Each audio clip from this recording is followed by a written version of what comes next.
Good morning, কেমন আছো সবাই? আশা করছি সবাই ভীষণ ভালো আছো, আর আমিও ভীষণ ভালো আছি। তো চলে এলাম আরও একটা নতুন ব্লগ নিয়ে তোমাদের সাথে।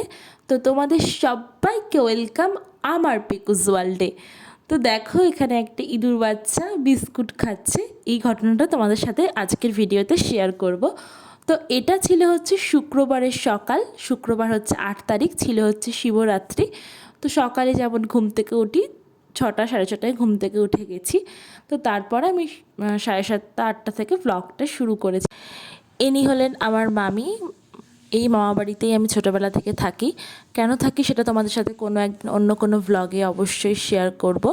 তো মামি এখানে সকালে পুজো দিয়ে নিচ্ছে। আর সেদিন আমি মামি উপোস করেছিল শিবরাত্রি। তো আমিও এইবার প্রথমবার উপোস করেছি শিবরাত্রির। আমি আগে কোনো দিন উপোস করিনি, কারণ আমার উপোস করে আমি থাকতে পারি না। আমার কেমন জল টান ধরে, শরীর অসুস্থ, মানে খুব অস্বস্তি লাগে। যখন আমি ভাইফোঁটার সময় উপোস করি তখনও আমার এরকমই হয়। তো যাই হোক, তো সবাই বলছিল আমি উপোস করে থাকতে পারবো কি না। সবাই মামা বেশিরভাগ খচাচ্ছিল, রাগাচ্ছিল যে উপোস করে থাকবি তুই, এরকম বলছিল। যাই হোক, ঠাকুরের আশীর্বাদ নিয়ে উপোস করে আমার কোনো প্রবলেম হয়নি।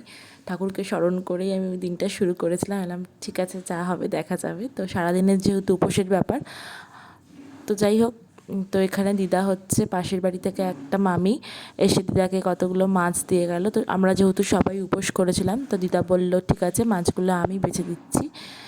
বেশি বাড়িতে মাছ আসলে দিদাও বেছে দেয়, মামিও বেছে দেয়, দুজনে মিলেমিশেই করে। তারপরে এখানে মামা দুধ দিয়ে চলে এসেছে। আর হচ্ছে এখানে মামা বোনের জন্য ব্রাহ্মী শাক এনেছে। মামা বলছে এটা রোজ খাবি, তোর মাথায় কিছু থাকছে না। মানে ও আগের দিন ওর টিচার বলছিল যে ও পড়া পারেনি, তাই জন্য মামা বলছে রোজ খাবি ব্রাহ্মী শাক। তারপর দেখো দেখা যাচ্ছে তোকে খাওয়ানো, বলছে তোকে খাওয়াবো দিদি, তোকে খাওয়াবো। আমি যে ভাগ, আমার খেতে হবে না, তুই খা। তারপরে এই দেখো, এখানে মামা এখন এই ইঁদুর বাচ্চাটাকে নিয়ে খেলা করছে, ওকে খাওয়াবে। ওকে টাইমে টাইমে খাওয়াতে হয়।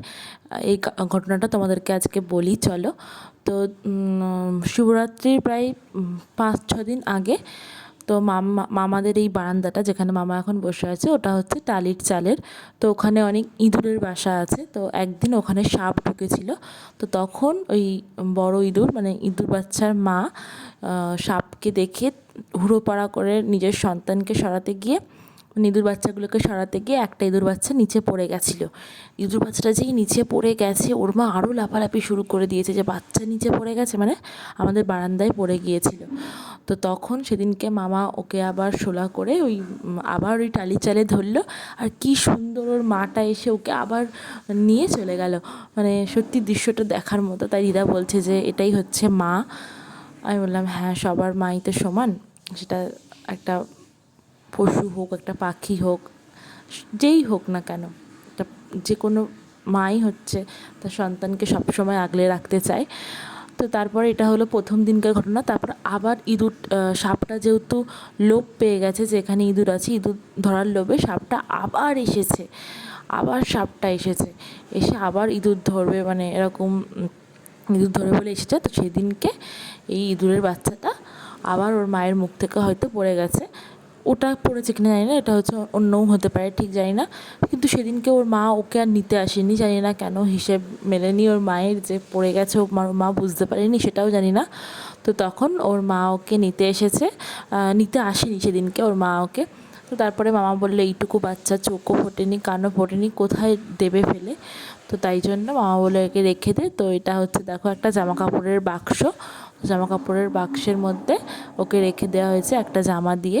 আর ও তো কী খাবে, দুধ খাবে, তাই জন্য মামা বললো দাঁড়া, ওকে দুধ খাওয়াতে হবে। তো জন্য সলতে, ওই জামা ছিঁড়ে বা সলতে করে ওরকম দুধে ভিজিয়ে সলতেটা ওর মুখে ধরছিল, ওরকম কিউটভাবে খাচ্ছিল। দেখো খুব মানে খুব সুন্দর করে খাচ্ছিল।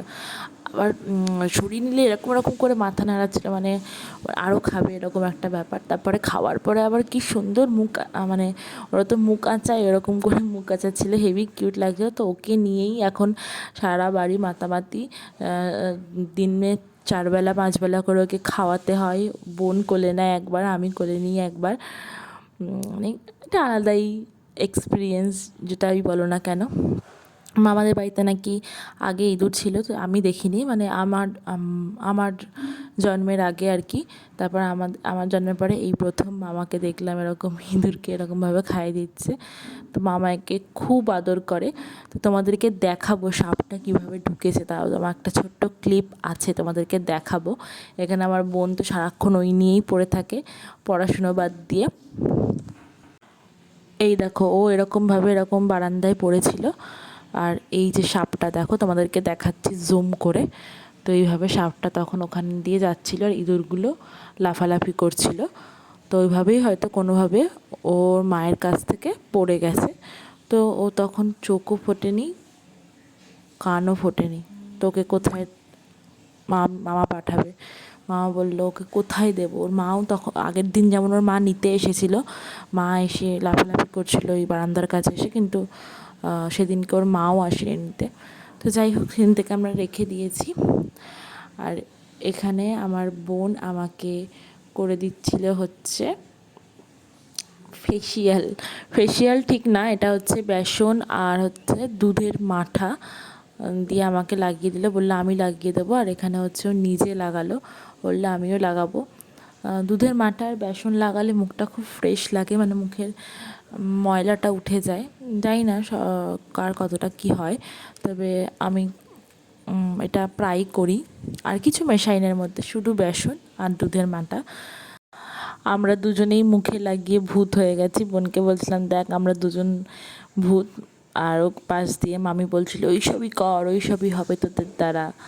তো এরকম দুজনে মিলে খুব ঝগড়া করি যখন, তখন মামি খুব রেগে যায়, হ্যাঁ তোরা দুজনে এই কর, বাড়ি থেকে বের করে দেবো তোদের দুটোকে।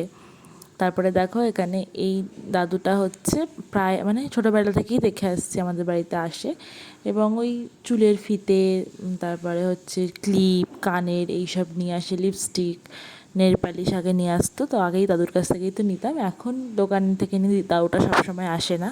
দাদুটা বলছিল অনেক দিন পর তোমাদের বাড়িতে এলাম মানা, এরকম বলছিল। এলাম হ্যাঁ তুমি তো আসো না, দাদুটার বাড়ি অনেক দূর। দাদু বলছে এখন আর পারি না, বয়স হয়ে গেছে তো, এখন আর হাঁটতে পারি না এই রোদ্দুরে। তো বললো এখন এখান থেকে আমি এখন টোটো করে আবার বাড়ি চলে যাবো। আমি বললাম আচ্ছা।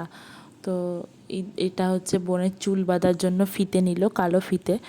বোনের চুল মামি রোজ রাত্রে বেঁধে দেয়, তাই জন্য এরকম কালো ফিতে নিল। আর বোন বললো কানের নেবে, তো ও একটা কানেরও নিল। ওর এখন শখ হয়েছে বেশ, কানের পরে, কানের দেখলেই নেয়। আর নেল পালিশেও সাজনির মাস্টার, ধরতে গেলেও সাজনির মাস্টার পুরোপুরি। এই করতে করতেই সারা দিনটা যে কীভাবে কেটে গেল জানি না। তারপরে দেখো মামি বললো এবার পুজো দিতে যাবো, রেডি হ। তো আলতা আমি কোনো দিন পরেছি কি না আমার জ্ঞান থাকতে আমার মনে নেই, হয়তো ছোটোবেলায় আমাকে মামা পরিয়ে দিত বা মাসি পরিয়ে দিত, আমার ঠিক মনে নেই। তা আমি এটা অনেক বছর পর, মানে আমার জ্ঞান হতে মনে হয় আমি আলতা পরছি। তো মামি বলছে কোনো দিন তো পরিসনি, পর পর। আমি বললাম ঠিক আছে পরি, চলো। আমি পড়তে পারি না, ধেবড়ে ধুবড়ে পরে নিয়েছি একদম, কি বলবো, বিচ্ছিরি করে। তো যাই হোক, মানে কোনো দিন পরি না, একদম ধেবড়ে আলতা পরে নিয়েছি, এত ধেবড়ে না পরলেও হতো।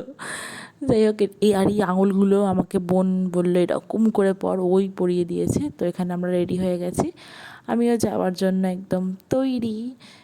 একটা সিম্পল চুড়িদার পরেছিলাম আর একটা ছোট্ট কানের পরেছিলাম, তো ব্যাস। তারপরে আমরা সবাই মিলে চলে গেলাম আমাদের পাড়া থেকে একটু দূরে, মানে ওই 5 মিনিট মতো হাঁটা পথ, ওইখানে শিবের মন্দির আছে। তো ওখানেই গিয়েছিলাম জল ঢালতে। তো এখানে আমরা সবাই রেডি হয়ে গিয়েছি। আর এটা হচ্ছে আমার দাদার ছেলে, তোমরা তো আগেও দেখেছো ব্লগে। এখন ইঁদুরটা খেলা করছে মামার সাথে, মামা ওকে নিয়ে খেলা করছে। আর এটা হচ্ছে দাদার ছেলেও এসেছে ওকে একটু চটকাতে। এটা হচ্ছে পাশের বাড়ির একটা মামিও এসেছে আমাদের সাথে যাবে বলে। দেখো আমরা মন্দিরে পৌঁছে গেছি।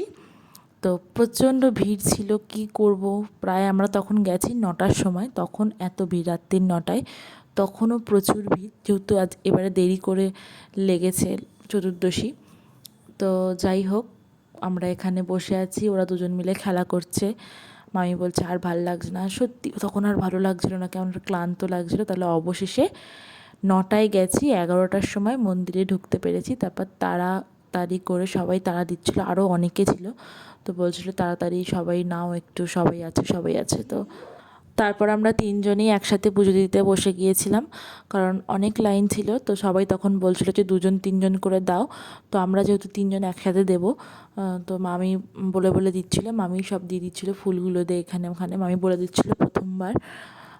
তো তারপরে আমরা সবাই 3জনে মিলে শান্তিভাবে পুজো দিয়ে বাড়ি ফিরেছি। তখন প্রায় 11:30 তো 11:15 বাজে, অনেকটা রাত হয়ে গিয়েছিল।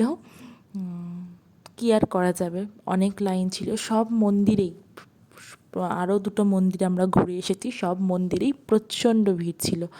তো এখানে দেখো শান্তিভাবে জল দিয়ে, কোনো ঝামেলাঝাটি হুড়োহুড়ি কোনো ব্যাপার নেই, সবাই যে যার মতো জল ঢেলেছে। জল ঢেলে তারপরে একটু আরতি করে ধূপকাঠি মোমবাতি জেলে মামি বলল ওখানেই দেওয়ার জায়গা আছে।